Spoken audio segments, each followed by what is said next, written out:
नमस्ते। कक्षा 9वीं में आज भूगोल में हम पाठ 5 वृष्टि का अध्ययन करेंगे, जिसमें हमने वृष्टि में देखा था कि वृष्टि जो होती है वो 3-4 प्रकार की देखी थी। हिम वृष्टि, ओले, बारिश, ये वृष्टि के रूप देखे थे हमने। आज हम उसमें हिम को का अध्ययन करेंगे। तो वायुमंडल में हवा का तापमान जब द्रवणांक बिंदु से कम होता है तब हवा में स्थित वाष्प सीधे हिम कणों में परिवर्तित हो जाती है।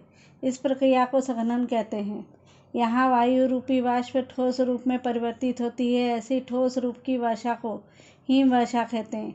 उच्च अक्षांशीय प्रदेशों से और समशीतोष्ण प्रदेशों में समुद्री सतह तक हिम वर्षा होती है। हमने देखा है पृथ्वी में 0 के पास विषुवत है, वो उससे जो है 23.5 दक्षिण और 23.5 उत्तर, ये जो है उष्ण प्रदेश है। और उसके ऊपर का भाग जो होता है 66.5 तक का जो होता है वो होता है समशीतोष्ण। ये मैंने पिछले साल बहुत ज़्यादा बार बताया है 9वीं में, कक्षा ए और बी को, तो 9वीं के ए और बी और सेक्शन को, तो उन्हें पता होगा कि समशीतोष्ण प्रदेश कहाँ पाए जाते हैं। तो ये समुद्री सतह पर ये हिमवर्षा वहाँ होती है। तो उष्ण कटिबंध में लगभग 5000 मीटर से अधिक ऊंचाई पर हिमवर्षा होती है। जैसे भारत जैसे देश में उष्ण कटिबंधीय देश है, तो यहाँ 5000 मीटर की ऊंचाई पर, मतलब हिमालय पर्वत पर ही हिमवर्षा ज़्यादा होती है। हिम ठोस स्वरूप में होने से वह जल जैसा बह नहीं जाता, उसकी परतों पर परतें संचित होती है। हिम अधिक मात्रा में संचित होने से कई समय उस प्रदेश में परिवहन एवं संदेश वहन सेवाएं खंडित हो जाती है। हिम प्रदेश में लोगों को हिम बाधा होने से हमेशा सावधान रहना पड़ता है। हिम पिघलने से इस प्रदेश को जल मिलता है। ये हमने देखा है जहाँ ऊंचे प्रदेश है और जहाँ हिम बरसती वर्षा होती है, उन प्रदेशों के बारे में। क्या आप जानते हैं घनीभूत जलाशय और हिमाच्छादित पर्वत श्रेणियाँ दिखाई है यहाँ। हिम और बर्फ, इसमें अंतर होता है। उच्च अक्षांशीय तथा अति ऊंचाई वाले प्रदेश में जहाँ तापमान 0 से कम दिखाई देता है, वहाँ हिम कणों के स्वरूप में वर्षा होती है। हिम बुरादे जैसी और अपारदर्शक होती है। इस हिम की परतों पर परतें जम जाती है। ऊपरी परतों के दबाव के कारण हिम की निचली परतें एक संग मजबूत और पारदर्शक बनती है। इस प्रकार तैयार हुए मजबूत पारदर्शक हिम को बर्फ कहते हैं। तापमान द्रवणांक बिंदु से कम होने पर जलाशय के पृष्ठभाग पर बर्फ की परत तैयार होती है। ऐसी बर्फ जलाशय के पृष्ठभाग पर तैरती है। इस बर्फ को हिम वर्षा से सीधा संबंध नहीं होता। जैसा हम जम्मू कश्मीर राज्य में देखते हैं, ठंडी के दिनों में डल झील का पानी ऊपर से जम जाता है, तो इसे हम कहते हैं जलाशय में पृष्ठभाग पर बर्फ बन जाना। तो इसका हिम वर्षा से कोई संबंध नहीं है। और उसके पश्चात देखते हैं ओले। तो भूपृष्ठ पर अधिक ऊष्मा होने पर ऊर्ध्वगामी हवा का प्रवाह गति से बहता है, मतलब नीचे की गर्म हवा ऊपर जाती है, ऊपर की गर्म हवा नीचे आती है, चक्र के रूप में चलता रहता है।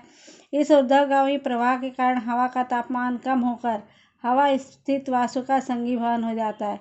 एक आध बार जब हवा बहुत ऊपर फेंकी जाती है और वहाँ पर फिर उसके बादल बनते हैं, और वो बादल बन के फिर पानी के रूप में बरसने लगते हैं। तो ये जो है उस समय पे कई बार देखिए उसमें कौन सी क्रियाएं होती है। उसमें घने रंगों के बादल बन जाते हैं। भूपृष्ठ से आने वाली हवा के ऊर्ध्वगामी प्रभाव के कारण यह जलकण ऊंचाई पर जाते हैं।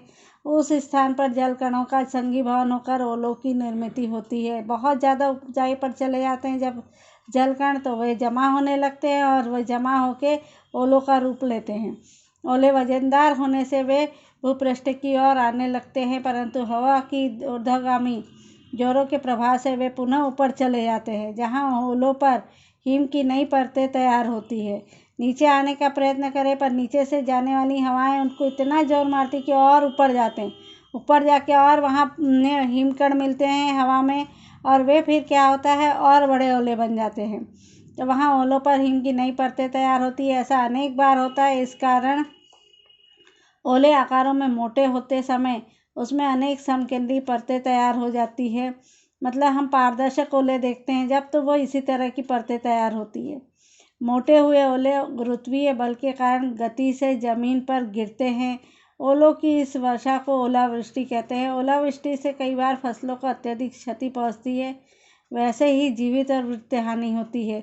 तो ये हमने देखा, ओलावृष्टि के कारण फसलें नष्ट हो जाती है और कई बार बहुत ज़्यादा होती है तो जो जानवर या कोई ओले गिरते समय जो उसकी चपेट में आते हैं तो उनकी मृत्यु होना या उन्हें क्षति पहुंचना, ये सब हम सुनते हैं। तो हम देखते हैं कि इस प्रकार से हिम और ओलावृष्टि ये भी वृष्टि का ही एक स्वरूप है। भारत, अफ्रीका, पूर्वोत्तर एशिया के कुछ भागों में ग्रीष्म ऋतु में ओले पड़ते हैं। विषुववृत्त पर वायुमंडल की उष्मा से ओले पड़ते हैं, तो शीत कटिबंध में ऊर्ध्वगामी प्रवाह न होने से ओले नहीं पड़ते। मतलब उष्ण कटिबंधीय भागों में ही ओलावृष्टि होती है, शीत कटिबंध में हिमवृष्टि होती है, पर वहाँ ओले नहीं गिरते हैं। धन्यवाद।